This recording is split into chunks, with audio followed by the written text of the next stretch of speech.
Get on the train before it leaves the station. The truth train is coming, gonna run them down, run them down. Alrighty, hello there folks. Special video here. I think very informational. You know, we're talking about Amanda Knox today. We're talking about Brendan Dassey today. Tiny bit about Stephen even. We're just gonna be talking about wrongful convictions, you know, particularly with Amanda Knox, with Brendan Dassey, and like I said, even with Stephen. And you know, it was absolute pleasure to speak to Amanda. She is just an absolute sweet person, very easy to talk to. She was all too willing and eager to help, you know, create more awareness and come on my channel and chat with me and create some more awareness of wrongful convictions. She was just absolutely just a blast to speak with, and I have it here today for you guys to sit in and listen to the conversation her and I had. It's very interesting. I mean, we go into her case, we get into talking about Brendan, we get into talking even a little bit about the Central Park 5 case, you know, because you know, generally when it came to the way they were piling on suspects in her case and how that was similar to the piling on of suspects in the Central Park 5 case and that sort of thing. So we got to talking about a lot of things. Very interesting conversation.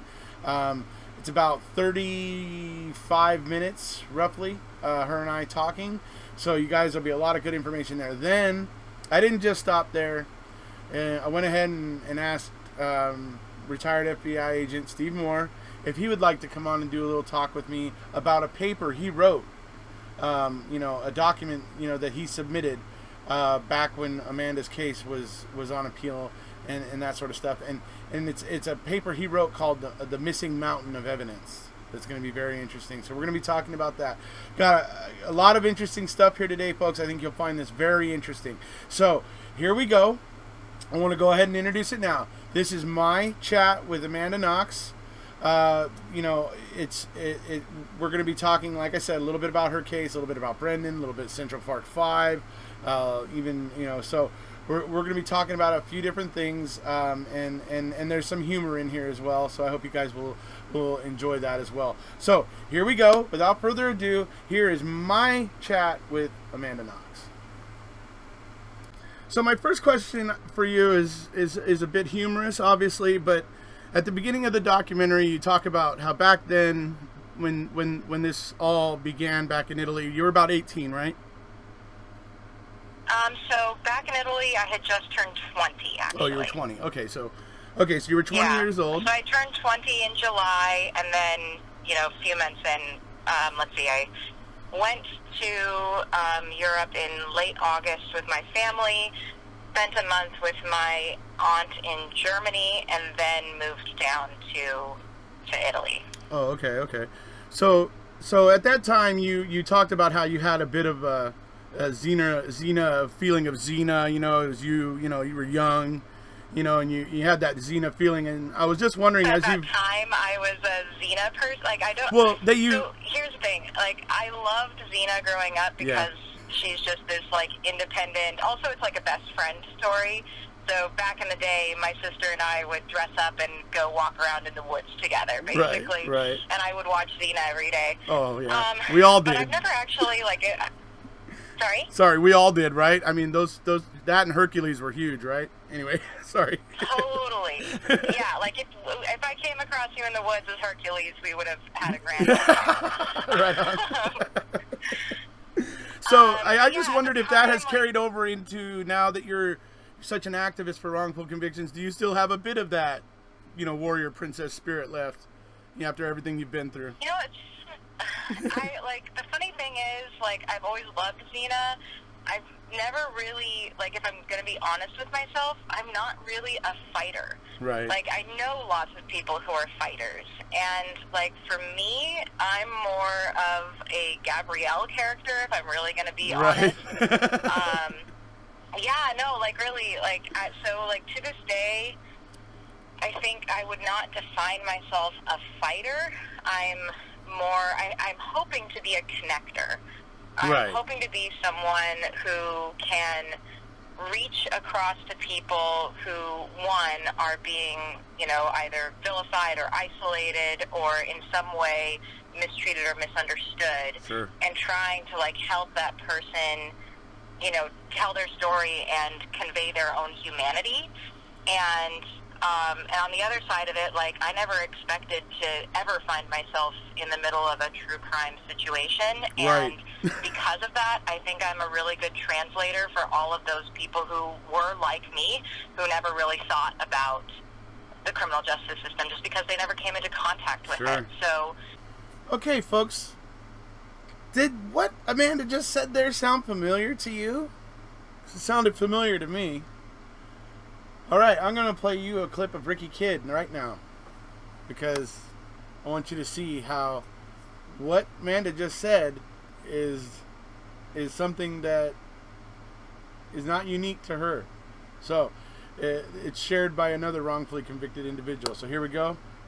Ricky Kidd. So that's what happened in my case. I was picked up as a suspect. I cooperated. I did not think at the time that innocent people even go to prison. I did not think it at all. I had no frame of reference. I've read no articles in the past. My family was not a lawyer. I had no reason to believe that my innocent self would end up in prison for a crime I did not commit. So there you go, folks. That's two wrongfully convicted people there that you've just heard say. Prior to this thing happening to them, they had basically, it was not on their radar that wrongful convictions happen, and they never really intended to be as involved with the criminal justice system as they have now become. So thought that was interesting that they both had basically the same thing that they had that they're saying, and I just thought it was interesting to point that out. So here we go, back to my conversation with Amanda. Now that I was forced into being very, very deeply involved in the criminal justice system, Right. I'm hoping to make connections with people and to help people understand how it works. Right. Because it was this tremendous long journey for me to understand how it was working, and even in the midst of all of it, I didn't understand. So Yeah, I can imagine anyway. the language barrier would have been a bit of an obstacle as well. Language barrier, cultural barrier, Right. legal barrier, laws are different, Yep. so it's just everything is different over there. And othered is always puts you at a disadvantage. Sure. Yeah, I can imagine it was rough. So actually, talking about the difference in laws and stuff kind of brings us to the next question I wanted to ask you. When they were questioning you about Patrick Lumumba originally, I was kind of wondering if in that interview at the time, was it dawning on you that they were actually trying to connect you to the crime, or did that kind of realization come later? So at the time, they didn't ask me specifically about Patrick Lumumba. What they wanted to know was what I was doing on the night of the murder. Right. And I remember being tremendously confused by this because I had already explained to them a million times. I was supposed to go to work. Then my boss, Patrick Lumumba, told me I didn't have to go to work. So I went back to my boyfriend's house and spent the night with him there. Right. And I repeated this over and over and over again, and they wanted to know every single detail about that night that for me was, again, irrelevant. They wanted to know the exact time that we ate dinner and the exact time that I washed the dishes and the exact time that, we read Harry Potter. And it was just, I feel Right. like they were just trying to, make me feel uncertain and maybe disconcerted. I think that they were trying to, what I think is what they were doing was they thought that I knew something about the crime that I wasn't, that either I was afraid to tell them or that I was keeping from them for some reason. I don't think they thought that I was necessarily involved with the murder, but that I knew something. And so they were trying to put me in a position of feeling scared and cornered.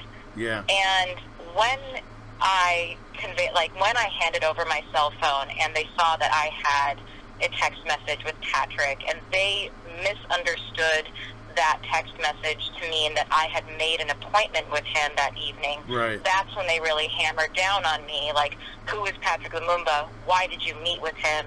What do you know that you're not telling us? If you don't tell us, we're going to put you in jail for 30 years and you're never going to see your family again.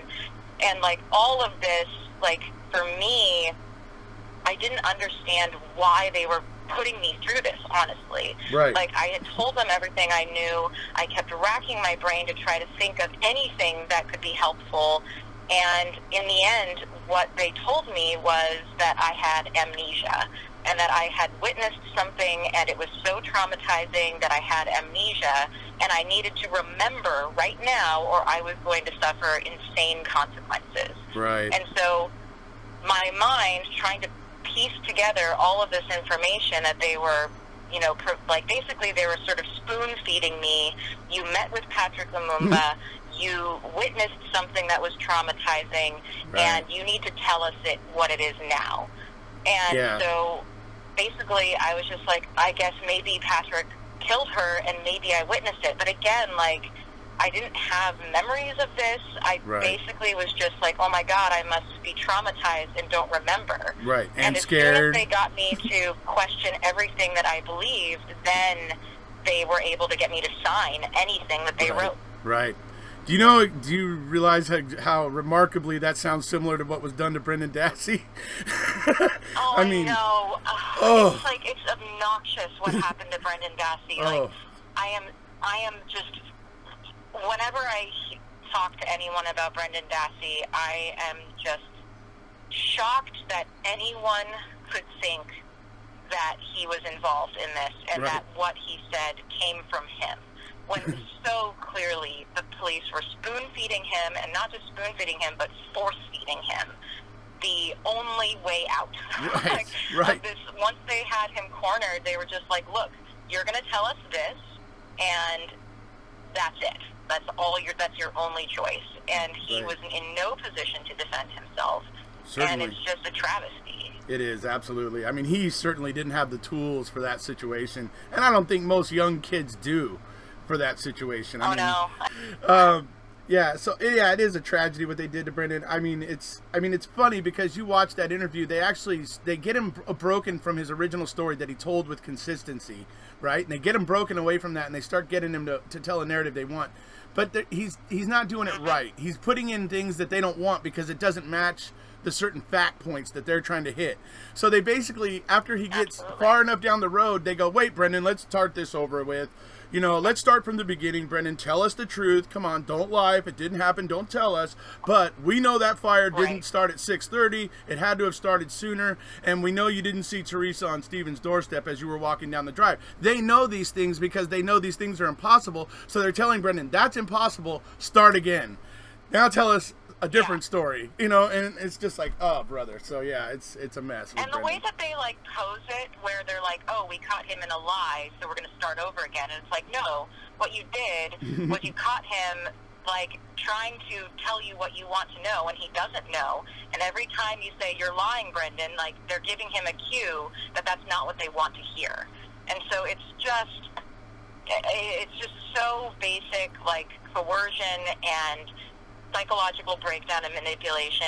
It's just one of the clearest examples I've ever seen. Yeah, and him being so vulnerable is what makes it all the more outrageous than just, well, that's what got me up and on YouTube and talking about all this stuff. So, and, you know. Yeah, I mean, thank you for becoming invested because, you know, obviously I'm invested because it happened to me. Right. But I'm always impressed when people who have not had it happen to them feel that investment, because if you haven't been through that situation, like, it is so hard to explain to people what it feels like to be pushed to the point that you doubt your very sanity.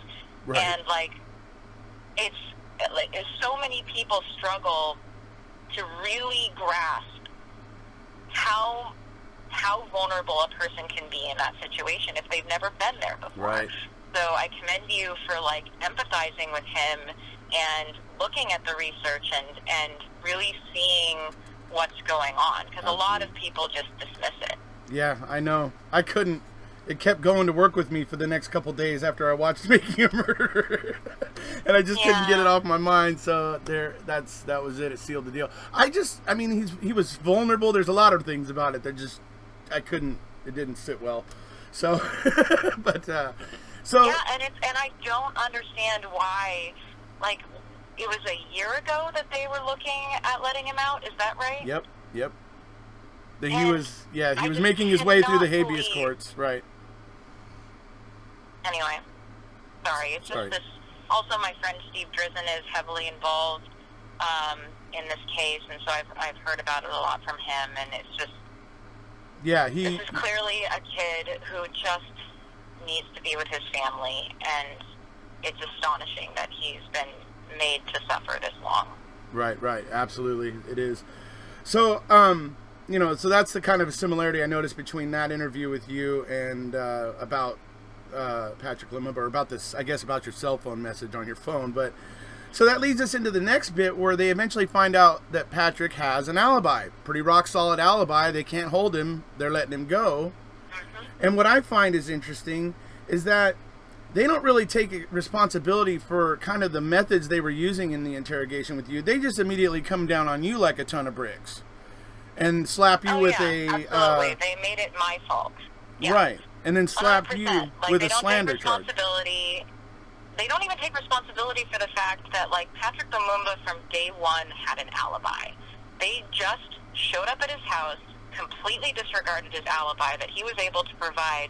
The next day, like, they arrested him in the middle of the night, and the very next day he had people coming forward saying, I was with him all night, what are you talking about?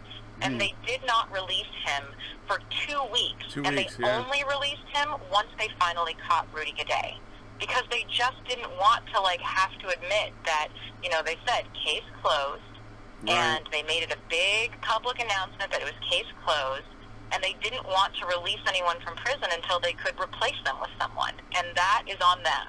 Yeah. So I thought that was interesting too, that they were, because they slap you within a what's it called, a slander charge, right? Yeah. Well, and also it's astonishing because from the very get-go, I told them, I don't know if this is true. I feel like I'm crazy. I can't, and this, like, I was still at the police office when I was telling them I can't testify to this. I don't remember this happening. And they just said, don't worry about it. You'll remember later. You're just still traumatized, so just shut up, and we're going to take you somewhere. We've got the bad guy. And I was like, I don't know if he's the bad guy. And they were like, no, yes, he is. Just shut up. Anyway, yeah, I know. I get frustrating. I know how these guys can operate sometimes when they get ahead of steam and they get a little overzealous. So I know what you mean. Yeah, and it's the same with Brendan. Like, they just, like, every time he said, I don't know, they were like, we don't care. Right. And then they use that as if it's real evidence, and as if he had real voluntary, like, as if he had any kind of agency in that moment. Right. And he didn't. So. Right. There's even at one point, Amanda, where he actually, because they catch him on something where he gives two different stories close together. So Tom Fassbender calls him on it, and Brendan straight up says, I've been guessing this whole time. Says it straight out to him right there. And they just gloss right over that and right into the next question. It was just, it's amazing to watch. So. And what's heartbreaking is, like, I definitely, like, a lot of people would maybe look at that and go, well, why is Brendan not just saying, like, guys, I don't know, like, you keep asking me to say things and I don't know.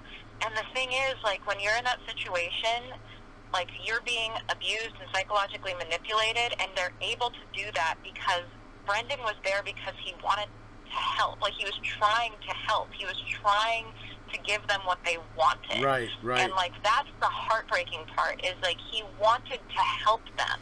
And he, like, basically they were saying, we need you to help us in this way. And he was like, well, I don't know how. And still he's trying to help because he knows that they're the authority. They're the authority in that room. And he is, you know, trying to be, you know, subservient to the authority in the room, and he's trying his best and failing. And it's it is. It's tragic to watch. It's so very upsetting. Yes, it is, absolutely. So, I guess that leads me to my next question. Is something that I was particularly outraged when I was watching your documentary. Is I'm at a complete loss. What the heck was going on with your diary, and how did they? I mean, there's so much wrong with this. I can't stand the way they told you were HIV positive when you were going in, which obviously puts you in a kind of a soul-searching kind of frame of mind, which caused you to fill that diary with a lot of things that you certainly didn't want people to know. And then suddenly that thing got leaked. I'm curious. I mean, was that nefarious, or was that a planned thing, or I mean, how did that go down? If you know. I mean, I'm certain that, you know, I don't know exactly how planned it was on their end. I think what they did was they took advantage of my vulnerability in that situation. Like, I'm a journaler, so I think that I was under constant observation especially in those early weeks, but throughout the entire investigation, I was isolated and under constant supervision, and the police knew that I was writing diaries. And when they told me that I was HIV positive, I was in a soul-searching mode. I thought I was going to die. Right. And they told me to think about who I had ever had sex with. And clearly what they were trying to do was determine how I could be involved in a sex crime. Right. And if it's a sex crime, it would be a sexual partner of mine who would have been involved. So I think that they were just trying to use me to, and like my potential sexual partners, to trace me to this horrible sex crime that had happened to my roommate. The ridiculous narrative that they had. Yeah, right. I got it. Well, and it, you know, like, Meredith was raped and murdered. Yes, absolutely. Like, we know that. Like, Rudy Gaday's DNA was found inside of her body. Yes. But the problem was they were looking at me. They weren't starting from the evidence that they found in the room. They were starting from me. And they were continually trying to find evidence by constantly attaching it to me. So trying, instead of like waiting for the DNA evidence to come back and show that it was Rudy Gaday, they went straight to me and tried to get access to my intimate thoughts and partners so that they could determine through me who the rapist was. And you know, they raided my bedroom, took everything that had my handwriting on it, letters, like everything, and then a few days later, it was in the news. Wow! Wow! Yeah, that's pretty wild. That's pretty wild. It's kind of amazing, you know, really, that what they were able to do over there in Italy, but I guess they don't have really the same laws we have here. Because I was particularly shocked by the fact that they charged you with slander. I mean, that was like, to me, whoa, like, really? I mean, interrogations and interviews are intense things. People are gonna misspeak. I mean, that's gonna happen. So I mean, and so I found that particularly disturbing. But so leading into it's all about accountability, right? Right. Like, they knew that someone had to be held accountable for Patrick Lumumba being put in prison. Sure. And instead of taking ownership of their own decisions, they put it on me. Yeah. Yes, definitely. So I guess we'll move on to one of the next mistakes they made here, and that is, you know, I kind of been curious about this. After focusing on you and Raffaele, right? They then ID Rudy Getty. Obviously, they start looking at the evidence eventually, and they ID Rudy Getty, right? And so I was wondering for you, Rudy Gaday. Or Gaday, right? Sorry, they say Getty in the documentary, but yeah, Michelle Moore says I Gaday. know. They also say like Solecito, and that drives me. It's Solecito. Solecito? I don't know. It whatever. It doesn't matter. Everyone, I just try to, like, for the sake of, especially for the sake of Raffaele, I really like to help people recognize how his name is pronounced. Right. Rafael Salechito, right? It's Salechito? Yeah. Okay. Salechito, yeah. Yeah, right on. Okay, so... And poor Raffaele, who was just swept under the rug because he was my alibi. Right. Like, that's the other travesty of the story that a lot of people don't think about as often is, you know, it was... What I went through was an insane, horrible thing. And what he went through, simply by virtue of being my alibi, is a tremendously horrendous thing. And I don't think he gets enough credit for staying true to himself and to me, and for having the courage to stick this out with me, because I don't think the police ever were interested in him. And, you know, he talks about in his book how they were trying to get him to accuse me, and he refused because it wasn't true. Right. But that would have saved his life. And the world isn't fair, and he could very well have made that calculation for himself, and he came this close to spending his life in prison for something he didn't do. Right. Simply because he was my alibi. Sure, because he got caught up in it, right? Which is another part of this question. But, I'm sorry. But which is another part of this question. I mean, quote unquote, caught up in it in the sense that he was my boyfriend and I spent the night at his house. Right, and he got connected to it, right. But that was kind of the thing about this, because they were focusing on you guys, and then obviously there's evidence of Rudy Gaudet, and then it's like this should have been a point for them to reassess at that point and go, wait a second, what do we have here? But that's not what they do. They basically do like what they did with CP5 or Central Park 5, and they just continue piling on suspects. You know what I mean? And it's like, I don't know if you know how familiar you are with Central Park 5, but, you know, obviously when they eventually did ID the West Side Strangler, the prosecutors were just going to say, oh, no, he's just another one. He was just part of the whole group. Yeah, I know. You know, and it's, oh, come on. No, anyway, so that was kind of a similarity I noticed that I thought was... Anything to not admit that they were wrong, right? Right. The same with Brendan Dassey. Like, it's just whatever the theory that they can concoct so that they aren't wrong. Right, absolutely. They do seem to want to cover their butt, and that seems to be the first thought when it comes to the state, you know, in a lot of ways, unfortunately. Sure, and, you know, if we're going to, like, get into the psychology of it, like, you know, if I'm going to be the most generous possible with what they might have been thinking, you know, at least with, you know, my prosecutor and the investigators in the case,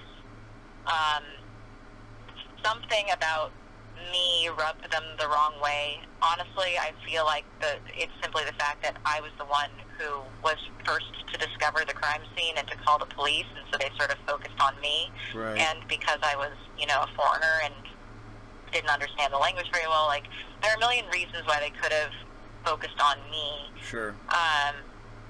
But, like, that focus does not justify them getting tunnel vision, because, again, they have to let the evidence lead to the investigation, not their hunches.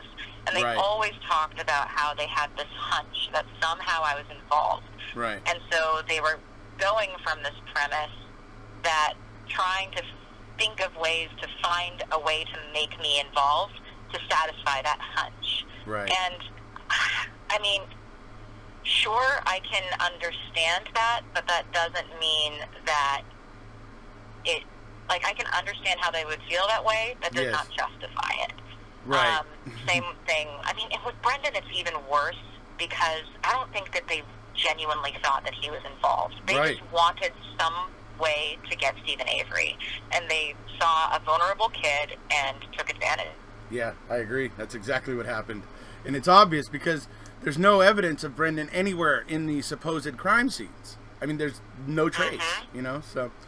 but speaking of Brendan and speaking of your good friend Mr. Drizzen, when I let him know, because I obviously because I really do care about Brendan, so when I was going to be interviewing I sent him an email, and so he sent me a couple things to ask you. He wanted me to ask you, were you nervous the first time when you first attended your first Innocence conference?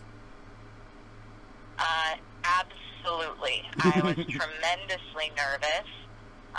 The last thing that I wanted at that time was to walk into a room full of hundreds of people who would recognize me. I was definitely I had just, the first time I went to an Innocence Network conference, I had actually just been reconvicted. So I hadn't even been found innocent. I didn't know if I belonged there. Again, like, crowds made me nervous. I was just, everything about the situation made me nervous. And then as soon as I arrived and we, like, walked into these, the ballroom in this hotel, I was immediately embraced by all of these men who had spent decades in prison, and they just, like, said, you don't have to explain a thing, we know, and that changed my life. So now I'm obsessed with all of my fellow exonerees, because it's a beautiful community of people who have survived so much, and I'm proud of every single one of them. And so now apparently you're singing with the Exoneration Band. Who told you that? Did Steve Drizzen tell you that? Yep. They've picked me up. I mean, nothing's happening right now because the whole world is shut down. We were supposed to do a few gigs over the spring that got canceled, so we'll see what happens when everything picks up again. There we go. But I will say that I am the least musically talented of everyone, and I'm basically a glorified karaoke singer. Right. But I try my best. Okay, so we got a couple minutes left. I wanted to ask you, have you actually watched Making a Murderer yourself? And if so, what were some of the things that jumped out at you, the concerns that jumped out for you? Besides, obviously, what we've talked about with Brendan, obviously. Yeah, I mean, so the absolute number one things that jumped out at me was Brendan's interrogation and what he's been put through, because I am shocked that anyone still believes that there is any legitimacy to anything that has to do with him. So, like, that bugs me out because it's just so obvious. I think the fact that there's a lot of lack of transparency by the investigators gives me huge reasons for concern, because, like, that lack of transparency is so telling. Yeah. And so the whole thing is extremely disconcerting, and above all, my heart breaks for Brendan, because he was just so vulnerable and so young and is still going through it, and I just can't believe it. Right, absolutely. It's tragic. So I have one more question left here, and I think just under the wire here, and it's about Tiger King, but to the disappointment of the press out there, I'm not going to be asking her about Carol Baskin. So, Okay, great. but she can talk about Carol if she wants. My question that I wanted to ask you about Tiger King is regarding Jeff Lowe and the murder for hire. Because this is something that I walked away from Tiger King, and it didn't sit with me. Well, we have Jeff Lowe, who is basically the one orchestrating that whole murder for hire at the end. He's the one Google Earthing Carol's bike path. He's the one, he's the one basically doing most of the specific work. It's his guy that he brought to that place, who was the hitman, right? It's his guy. Yep. And then so suddenly this whole smoke and mirrors murder for hire thing that I don't think was ever real, and suddenly Joe's getting convicted for that. I wanted to get your ideas, how you felt about that, and what you thought about that, and him getting the immunity for that smoke and mirrors, what I feel is smoke and mirrors, kind of murder for hire scheme there. Yeah, it's again one of those very disconcerting things, because you're looking at we have evidence of him, we have evidence of him being the tool by which, like, just the Googling Carol's, like, bike path thing. Right. Like, he's the strategist, right? Like, he's the brains of the operation. Right. And it's fascinating to me that the investigators decided that they were going to go after the person who had expressed the intent, Right. but not the person who was the strategist. Right. Like behind, like supposedly the strategist behind this Yeah. plot. Absolutely. Yeah. And that's fascinating to me because basically they're saying we don't care about his involvement to actually facilitate this thing. What we care about is the person who has expressed the intent for this to happen. Right. And that's an interesting choice to make because they're saying, well, the loudmouth, the one who has been saying, Joe is not innocent in the sense that, like, he's definitely sent snakes to Carol's house. And, like, that's an insane thing to do. And to be called, like, to be shooting mannequins. And, like, so clearly this is someone who the investigators felt was one of those, I mean, they say that a barking dog won't bite. Right. He's the barking dog, and Jeff Lowe is the bite. The bite, right? It seems like. And I don't blame Carol for feeling scared and unsafe. Right. And I don't blame the investigators for taking what amounted to steps and expressions of intent seriously, because those kinds of things should be taken seriously. I don't think that, Tiger King is this grand murderous mastermind, however. Right. I think that yeah. he's a barking dog. Yeah, I believe that's a good analogy. I do. I think that's a really good analogy. That's, I think, Joe to a T. The little chihuahua, Just a little chihuahua barking. So this is coming from, I think the main thing for me to emphasize here, though, is I am not an expert in this case. I've seen a documentary. Sure. My impression is based off of a documentary, and that is a very, very limited amount of information. There may be evidence that the documentarists didn't bring attention to that could put this in a different light, and that would reveal why the investigators went the route that they did, and I think that that's worth looking into. But given what all of us have seen, it seems like Jeff Lowe got a great deal. Yeah, certainly. Certainly does seem that he got a great deal. Well, I want to thank you for calling in and being on the show today, Amanda. If you don't mind, I'd like to ask one more quick question. I think you can answer very quickly. But I do want to thank you for being here. I just wanted to ask you one really quick. What was it like for you to step back onto American soil, to coming home from Italy for the first time? So overwhelming. I will never forget the smell coming out of the airplane and smelling the Pacific Northwest air that smells like earth and wet and moss and green. Right. It was a smell that I did not have access to for years, and it just completely overwhelmed me and made me feel like it was actually over. I mean, it wasn't. The funny thing is, it wasn't over, but like it was real. Like I had been waiting all this time for something to like return back to the real world, and that was one of those moments where I was like, I was flooded with all of this sensory input that told me I'm back in the real world. And I was insanely overwhelming. Honestly, like, I feel like I'm still slowly processing that I'm in the real world after having gone through that. Yeah. It's been a long process of readjusting. And I don't know if anyone ever fully readjusts after that. Sure, I can imagine it's, I can imagine it's tough. I mean, I don't hear you again. Ah, great. Oh. All right, can you hear me now? If I move my phone around? Hello.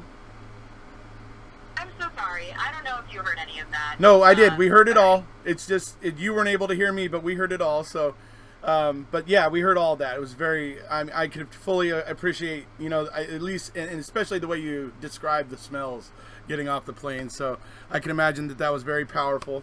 And So powerful. yeah, very powerful. So I mean, so I want to say, Amanda, I'm very happy for you that you are no longer sitting in an Italian jail. Thank you. I very much, like Steve Moore, believe that there is a mountain of missing evidence that I just can't ignore here. And I think that's what most people, I think, should be focusing on here as well. I know you tried to tell people in the documentary, you guys are looking at my eyes, but my eyes aren't objective evidence. And she's right, folks. Her eyes aren't objective evidence. Well, thank you. So, and like, I wish you the best of luck. I hope that there is something that happens for him. I am so sad that a year ago it didn't happen, because that was the time. right. And the scary thing about this is there's no guarantee that it's going to work out. You know, Right. The really sad thing is there's no guarantee. So you just have to people have to keep fighting for him. Yep. That's the only way he's ever going to have a chance. So thank you for doing that. And absolutely. And Brendan does have a very strong group of supporters out there, so we are very happy for that. Thank you for being here, Amanda. Well, thank you for having me. Have a great Saturday. You too. It's been a pleasure. Okay. Bye. Bye-bye. Okay, so that was my chat with Amanda Knox. It was absolutely brilliant speaking with her. I was absolutely just impressed with how passionate she was about Brendan. Everything she said was spot on about Brendan, but it was also interesting hearing her talk about some of the things from what her own wrongful conviction, and you know, and like things in particular is, you know, the things I asked her about, you know, this, you know, the interview where they kind of bullied her until she said Patrick Lumumba, and then once that didn't work out, they were hitting her with slander for it, and you know, and it was just like, and they were doing all these things before the DNA evidence results were coming back, which then told them, you know, Rudy Gaudet, right? So then what did they do at that point? Did they reassess? No, they just pile on Rudy Gaudet, and it becomes this really out of control thing. The other thing about, you know, about this that really bugged me, and that's why I wanted to ask her about, was the whole thing with the diary and her HIV diagnosis. You know, I mean, that was a mind game right there that they were playing with her. Absolutely a mind game. The state has no business playing mind games like that. That is just, whoa, beyond. That's just beyond. I mean, you got to have a pretty dark soul to take part and willingly take part in doing that to somebody. You know, sorry. That is just, wow. You know. So there's that, and the diary getting leaked to the press and all those things. And, you know, she endured a hell of a lot, came through it like a trooper, and was here today to talk about it, and not only it, but a little bit about, you know, Brendan Dassey, you know, a kid who was in a very similar situation that she was in. She may have been 20, and Brendan may have been 16, but I think Amanda being in Italy, in a foreign land, at the mercy of those prosecutors, I think that might have put them a little closer to even level than it might appear, because, like I say, that language barrier, the difference in the laws, the difference in cultures, and all those things like she was pointing out, you know, those things are all significant, and they would have created some difficulties, I would imagine, in this, for her and for the authorities attempting to prosecute her. So she hung in there, and she got through it in the end, and, you know, with the support and help from a lot of people who just called it like they see it. And that's what we're going to be getting into here in a minute, is with the whole mountain of missing evidence, which is, you know, which would be there had Amanda and Raffaele Sollecito actually performed or been involved in this crime, you know, and we're going to get to that in a minute. So just wanted to say I honestly am hoping we are going to get to see Amanda with the exoneration band pretty soon. You know, the next time they get together, I already got a tweet out to Steve Drizzen telling him that I want video the next time, you know, they perform. So we'll see how that goes. I may not get it, but I figured it was funny to tweet it out. And so anyway, so hopefully we'll see something on that. So what we're going to go into now, like I said, is I also talked to retired FBI agent Steve Moore and asked him if he would like to come on and have a chat about Amanda's case today. And, you know, great guy. It's actually his birthday. And he agreed to come on and give me about, you know, around a half hour. And him and I went through a paper he wrote, a document that he submitted to the Italian courts. And it basically just talks about the mountain of missing evidence, you know, which is going to be interesting. So, all right. So I hope you guys enjoyed my chat with Amanda. It was a complete blast. I mean, she's a very compassionate soul. I just was very impressed with her. And so I hope everybody enjoyed that. But now we're going to move in with, like I said, Steve Moore. I know you guys love Steve Moore. I love Steve Moore. This is fortunately for me the third time I've had the opportunity to get him on, and I'm very grateful for that. And he's just a wealth of knowledge when it comes to investigations, and so it's always a pleasure to have Steve Moore on the channel. So without further ado, here is my little talk with Steve Moore, which took place after my little talk with Amanda Knox. Okay, hello everybody, how you doing? You guys have obviously just finished watching my little chat with Amanda. I'm now here with Steve Moore, who obviously knows Amanda's case pretty well. As you're going to see, he wrote a paper that we're going to be going through today called The Missing Mountain of Evidence, which is one of the big reasons why he thinks it's pretty clear Amanda and Raffaele Sollecito had nothing to do with this. But before we get to that paper, first I want to go ahead and say hi, Steve. How you doing? Happy birthday. I'm pretty good. How are you? Thank you. Thank you. But so there's two things right now that are very interesting to me. Obviously, I want to talk about the paper, The Mountain of Missing Evidence. But the thing that has been hitting me lately is this slander charge that she was slapped with after she had said that it was Patrick Lumumba, and you know she had been rather kind of pressured, you might say, in an intense interview, and she named Patrick Lumumba, and because of that, and because Patrick Lumumba ended up having a pretty rock solid alibi with multiple people being able to vouch for the fact that he wasn't where they were trying to say he was. He gets out, and what ends up happening is the prosecution in this doesn't look at it as, well, maybe we got a little too rough in that interview or anything. No, they basically they slap a slander suit on Amanda and let this all fall on her when she's already in a pretty bad situation. I wanted to get your thoughts about that. As an investigator, I mean, how much ethics is there in that, of slapping a slander charge on somebody that's obviously in a stressful, intense interview, might misspeak on occasion? Yeah, well, it's exactly the amount of ethics those police had. I mean, what they did was use coercive, abusive, psychologically manipulative interrogation techniques to get her to say anything they wanted her to say. And then when the thing they wanted her to say blew up on them, well, they can't take the blame. They've got to push it towards her. So it was right along what they were doing the whole time. Anything to save our butts. And it doesn't matter about the family of the poor murder victim. It doesn't matter about two innocent kids.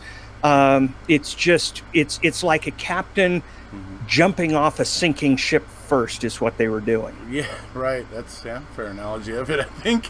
That wouldn't happen here in the States, right? We obviously wouldn't slap somebody with a slander charge like that, would we, or would we?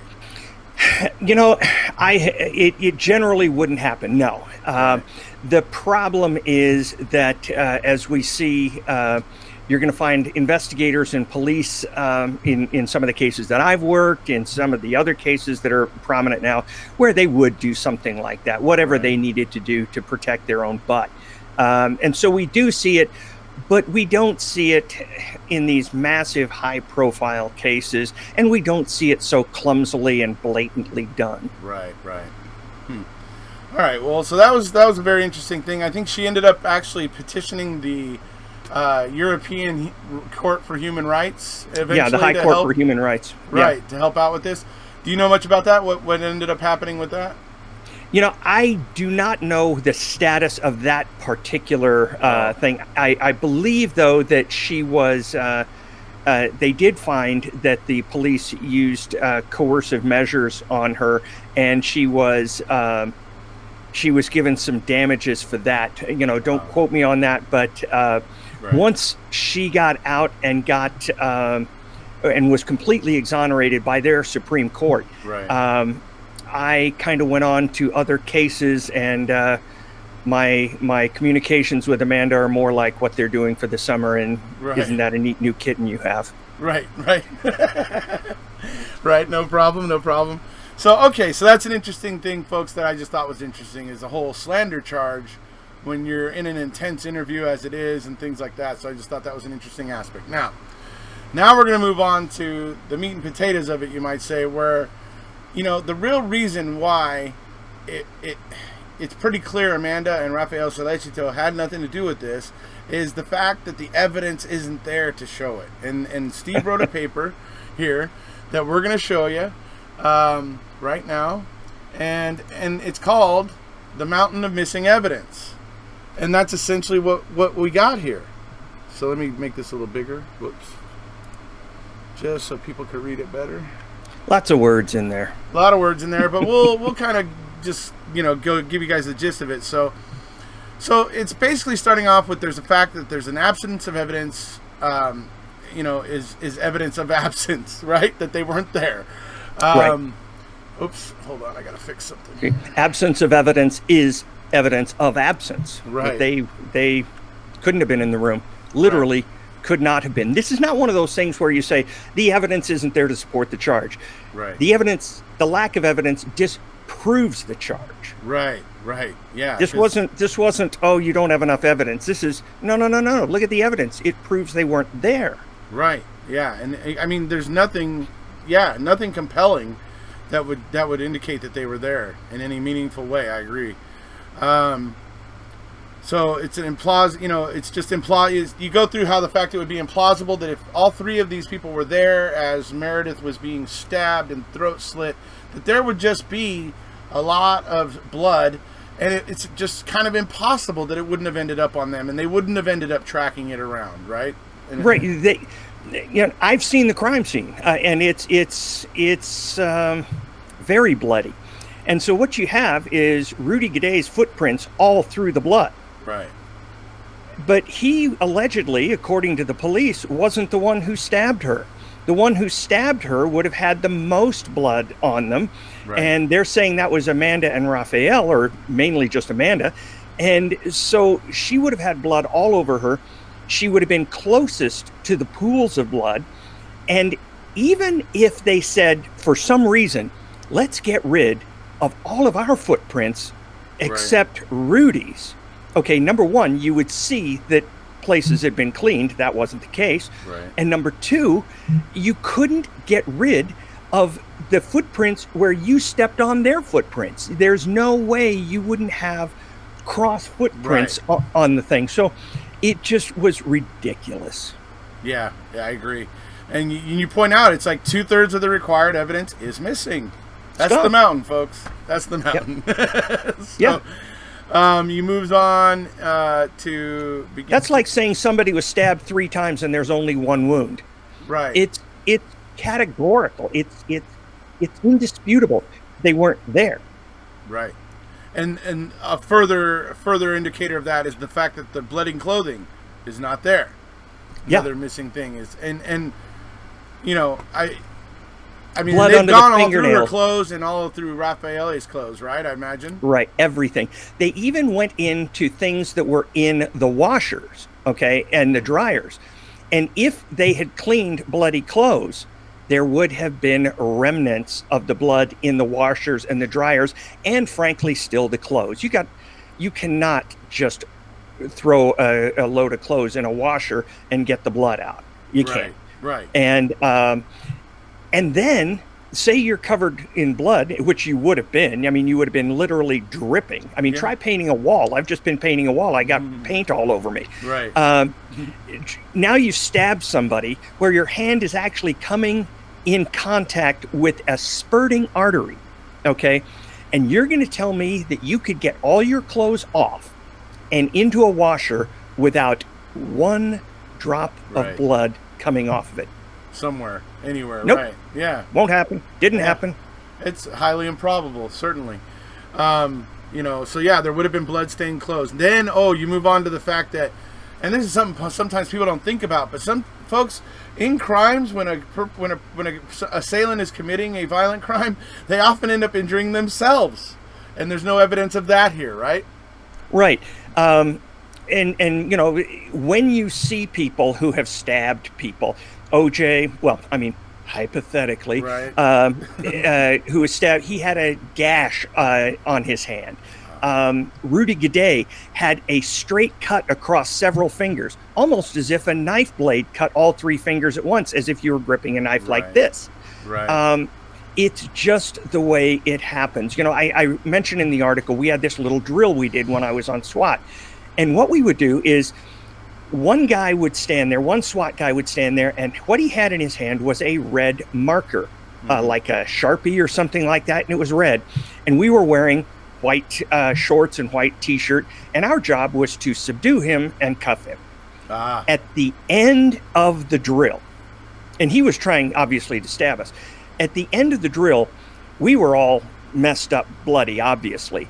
But if you looked at his hands, they were covered with red ink, because once you stab somebody and once you get ink on your hand a little bit, your hand gets slippery and the knife starts to slip and you start cutting yourself more and more. I do not believe that Rudy, who had the knife, who was a criminal already, he cut himself very badly, but Amanda, who is supposedly the one who stabbed, never done it before and didn't injure herself. This woman would have to be, she'd have to be Wonder Woman. Right, it'd be like a miracle. Yeah. Oh, didn't happen. She never stabbed anybody in her life. Right, absolutely. And I think maybe we'll get into this, but she's actually, I mean, she's got nothing in her past to suggest anything like this kind of behavior, right? I mean, no. And there's, you know, there's a lunatic fringe in Britain, mainly. And you'll know them because they won't identify themselves, and that's usually a sign that maybe I'm spouting BS. But they say that she was a criminal. They say she was all this. No, she wasn't. She was working 3 jobs to pay for this because her family isn't wealthy, and to go to Italy, she had to work 3 jobs all year to get enough money to go to Italy. That she graduated with honors. She went to high school. When she graduated, they had to create an award for compassion because they felt she so deserved it. And guess what? They didn't have one, so they created one so they could award her with that. For her, wow. This is the girl who went over and slashed her girlfriend to death because she wouldn't sleep with a stranger. It's very difficult. Yeah, it's very difficult for somebody with that level of compassion to become a killer. I agree. It's just not heard of. I agree. John Douglas, the famous profiler, you know, from Mindhunter and all this kind of stuff. Oh, yeah. He worked with me on this case. Actually, I was privileged to get to watch this man work. And he and I worked together. I got the data and provided it to him. He reviewed the data of Amanda's personality from a profiler standpoint. And he said she was likely one of the least likely persons he had ever reviewed to be violent. Sure. That came out in my interview with her, actually, too, because her and I were talking about the whole Xena thing, and she actually got to the point of saying, you know, it's actually Xena's probably not the best fit for me. She's like, if I have to be honest, I'm a little bit more like Gabrielle. And I was just like, you know, I was like, you know what? I think you may be right with that, you know, because she's very, very cerebral, very compassionate, smart. I mean, she's quite amazing. Don't give her too big a head. She'll be watching this and she'll give it to me. Yeah. You know? Oh, you said I was compassionate. Ha ha ha. Ha ha ha. There you go. Right on. So, okay. So the next thing you point out in this paper is the fact that there is no blood contamination in Amanda's room or in Raffaele's apartment. You're covered with blood from a murder, and you leave the place and go to his apartment, and there's no blood anywhere. Right. There's no blood along the way. Nope. Sorry. Right. Missing something there.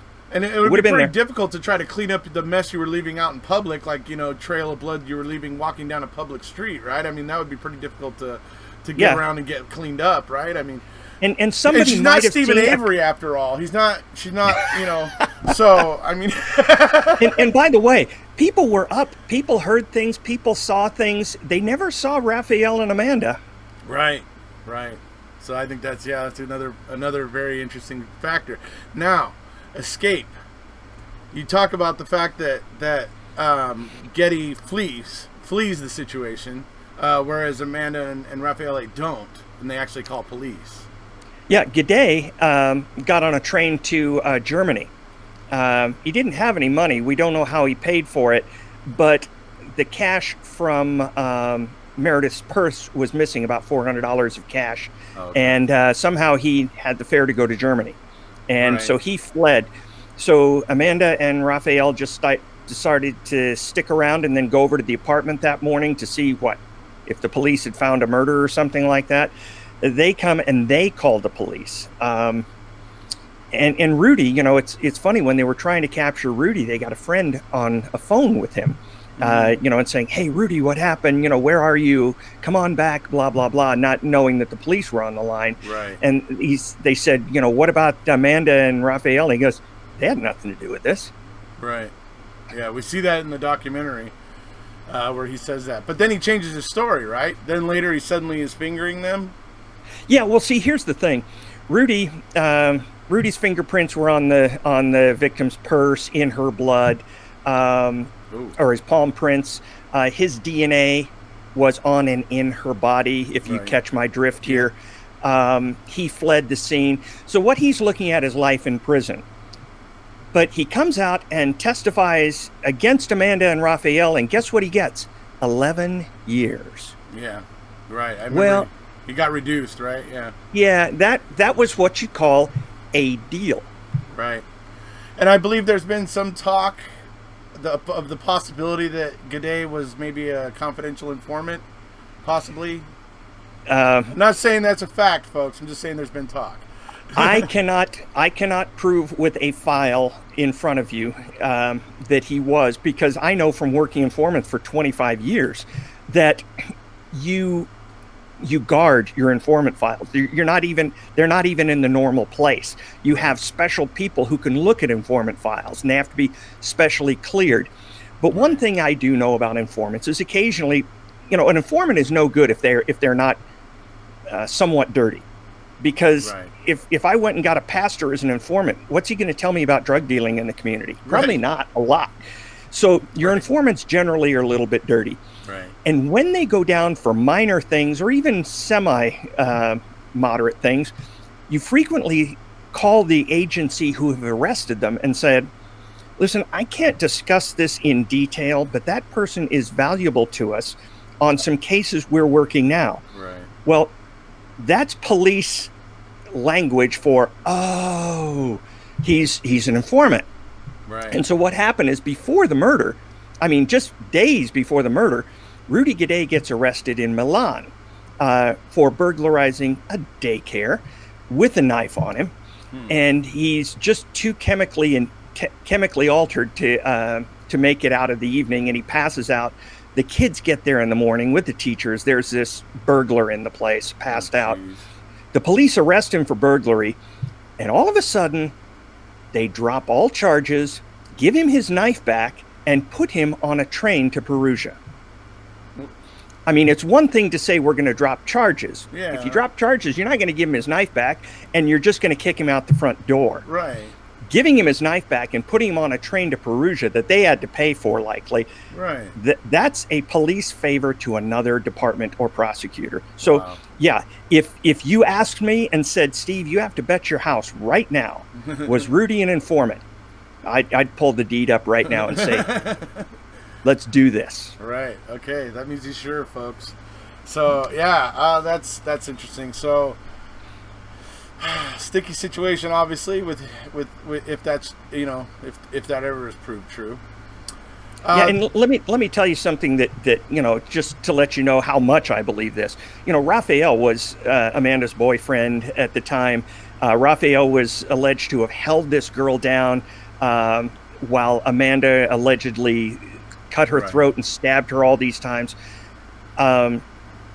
because they wanted sex and things like this. Right. After Raphael was acquitted, he came to the United States and stayed with my family for a couple of weeks. Oh, wow. I had two daughters at the time who were, I think, 19 and 23, something like that. Mm-hmm. I put him in the bedroom between those two for 2 weeks. Yeah. This is not something that I think is someone I think is innocent. This is somebody who I put in rooms next to my daughters, convinced of their safety. Sure. Absolutely. You know, I actually am very impressed with Raphael as well. I just from what I've seen of him, you know, in the documentary and stuff like that. I mean, he seems like a very collected kind of guy. He doesn't seem extremely to get shaken. intelligent. Yeah, he doesn't seem to get shaken. He kind of keeps his head. So all admirable things that I thought were very, you know, that stood out. I admire him. In 2 weeks at my house, the only time I ever saw him in any way, shape, or form upset is when he was making us dinner and we got the wrong pasta. He said, "This is junk. I need the real stuff." Oh, I can imagine. That would be funny, though, to have the guy from Italy there in your kitchen telling hilarious you, with that accent. This is junk. I can cook with this. Hilarious. Oh, Lord. Okay. So that moves us on to the next thing where you talk about the psychological indicators of violence. And, you know, I believe you start out kind of giving the press a bit of a lashing about their lack of expertise, you might say. They just wanted to believe it because it was good stories for them. And, you know, I knew them. You know, I talked to them every day at the courts.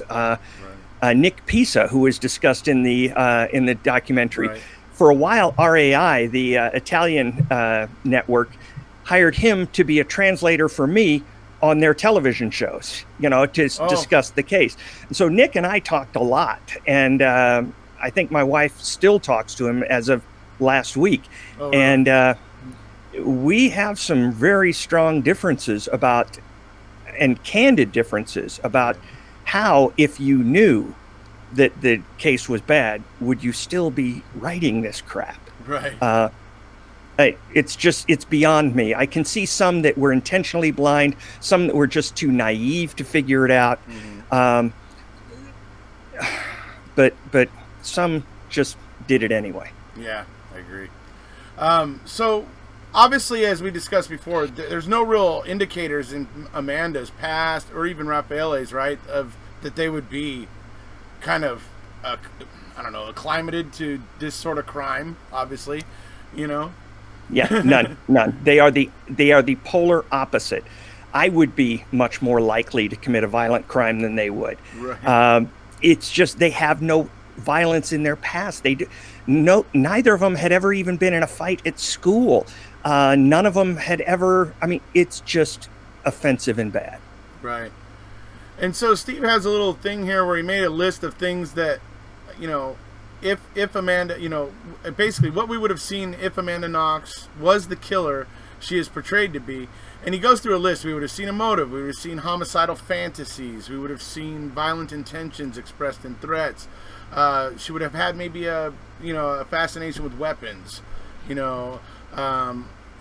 attack planning, stalking, just various indicators for somebody who's violent, who would be prone to this kind of a criminal act, which she basically shows none of the indicators for. None. you know, for a while after she came home to Seattle, there were a lot of threats against her by this lunatic fringe, who still either still believe the craziness or are not mentally well. But I stayed with the family for weeks, making sure that nobody harmed her and giving her a break from the paparazzi. And she really had a hard time getting over the fact that I carried a weapon.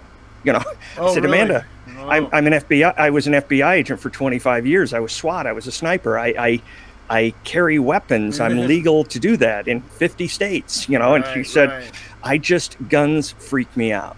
And so I had to be very careful because weapons really disturb her. Okay. That doesn't surprise me, judging by her personality after speaking with her today. So, and I know a lot of people that feel the very same way about it, about guns. So, I mean, and I understand that, by the way. I'm not, you know, I can completely understand why people wouldn't feel comfortable around them. Right. So that is essentially, you know, Steve's paper about the mountain of missing evidence, folks. I mean, you see it here where his conclusions, it's just like, no, nothing is there. There's just again and again and again, there's nothing there. She shows none of the psychological indicators. And it's like I said, you know, it's this is the big reason why. And you guys will hear Amanda say in the documentary, you know, at one point she talks about, you guys are looking at my eyes.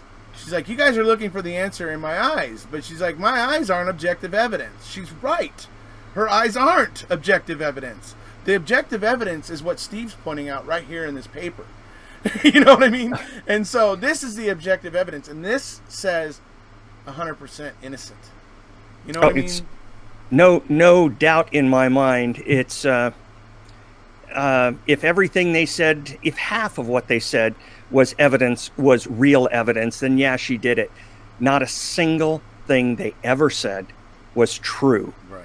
And people want to convict her in their minds because they say, oh, I don't really like the way she looked here, and how she handled that. You know what? Then why is that not evidence in court? People handle things differently. Yeah. Some people are awkward in certain times. Some people are phenomenal liars when they're guilty. They're at their best when they're guilty. It's trust me. So it's ridiculous for people to say, well, I saw the look on her face. Well, then what you're telling me is you don't know anything. Well, there's one other thing that I feel makes this pretty ridiculous too, and seeing as you're an FBI agent, you probably had your enough run-ins with drug dealers and people on drugs and everything. What do you think about the whole marijuana-fueled sex taboo whole thing? I mean, how does that strike you as being? I mean, I found myself going, "Come on, guys, can't you at least say it was meth or cocaine?" Yeah. You know what I mean? Are we back to the days of reefer madness? Right. I don't understand how naive you have to be to believe that using marijuana can cause you to slash murder your best friend because she won't sleep with a known drug dealer and drifter. Right. That she doesn't know. Right. Absolutely. Yeah, marijuana will do that, sure. So, yeah, that was another thing that I just thought was silly, so I thought we'd point it out here. So I just want to say thank you, obviously, for being here, Steve. I know it's your birthday, but I'm very grateful that you gave me a half an hour. I'm grateful for everything you're doing. Sorry, go ahead. I'm grateful for everything you're doing. Oh, well, thank you. Hey, I'm grateful for the help that you and your lovely wife, Michelle, have been. As I've been trying to, create more and more awareness. So thank you guys very much for all that you've done to help. So, okay. It's been a pleasure speaking with you today, and everybody out there. You'll probably see me now come in alone and wrap up the video for you. So, all right. See you later. See you later, Steve. All right, everybody, how you doing? Okay, so there we are. That is, wrapping up my chat with Steve Moore there. I love talking to Steve. He has that practical knowledge of investigations, and he's chased down some criminals in his day. He knows the rules. He's You know, he's been in the courts. You know, he just understands a great deal of the aspects at play here and everything. And so it's always great to have him on and get his opinion about things and get some of his, you know, take on things. And so it was very great to have him here. Also, in addition to Amanda, because Amanda was also brilliant. I got to thank both Amanda and Steve for giving me some time today to put together this video for all of you guys to really see that, you know, it's these wrongful convictions all have these common threads and things like that. And you guys are getting frustrated with the state's response right now, aren't you? You're talking about procedural bars and conclusory allegations or conclusions and all those sort of, and you find that frustrating, right? You find that frustrating, and you should find it frustrating. It's good that you find it frustrating, because the way we make change on that is when we are able to take away the other side's ability to explain us away with, you know, and the way that gets done is through awareness. When more people become aware of the tactics that we all know and understand and are continuing to learn more about through other wrongful convictions as we continue to grow and learn after we watched Making a Murderer, and we have now taken an interest in what's going on in the justice system, right?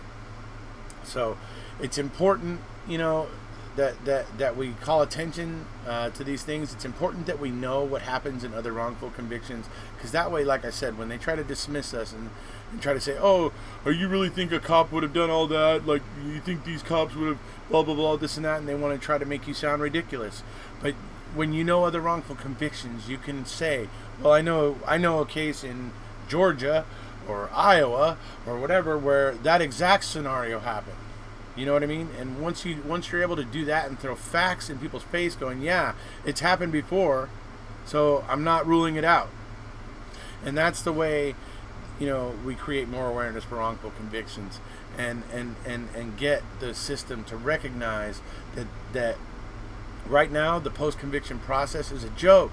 It's not fair. It's not giving anybody a chance to really, I mean, most of the time it's basically looking for ways to rob prisoners of being able to present their evidence. That's what it's most often doing, and I think that's really the backwards way of looking at this. We should be wanting to make sure we get it right, and we should be wanting to make sure if we put any innocent people in prison that we're getting around to correcting it as quickly as possible. So what I see in terms of post-conviction in our country right now across, you know, what seems like all 50 states, is that the bar has been set so high that they've made it impossible for innocent men, almost impossible for innocent men to prove their innocence once convicted. And like I said, the system needs to change. That can't continue like that. That's ridiculous. We should be embracing the ability to correct our mistakes. We should be embracing the ability to correct our mistakes. Yeah, I said it twice because it's that important. We should be. But, you know, look, the system's lethargic. It's not wanting to wake up and look at the data that is indicating where it's getting it wrong. So it's going to take some time, and it's going to take more people like all of us watching this video and watching other videos made by other YouTubers and by other, you know, by the Innocence Projects and all those things and all that material and all that content, and absorbing and understanding the nature of wrongful convictions and how they happen.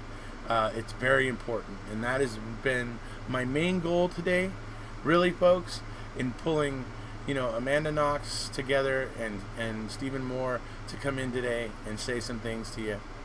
I hope you guys all enjoyed it. I hope you found it interesting, and I hope you learned a little something today. I know I did. I really, you know, I always learn something when I talk to Steve. I learned a few things talking to Amanda that I was fascinated by, and not only that, I was very much impressed by just her charm. You know, she's just a very, very, very sweet person. It was a pleasure to talk to her. So I brought this all together for you guys. I hope you enjoyed it, and let's move forward and continue to create awareness for Stephen and Brendan, but for wrongful convictions as well. You know, the Amanda Knoxes, the Walter Bartons, even, who get executed in the state of Missouri You know, when we're in the middle of COVID-19 and there's all kinds of deaths happening, Missouri thought, you know what, we just want to be the first one to kill somebody purposefully during this period. So that makes you wonder about the state of Missouri a little bit. But things like Walter Barton, Lamar Johnson, and those sort of things, folks. So, all right, I'm going to wrap it up. I hope you guys enjoyed it. If you haven't already, please hit subscribe, and we'll see you.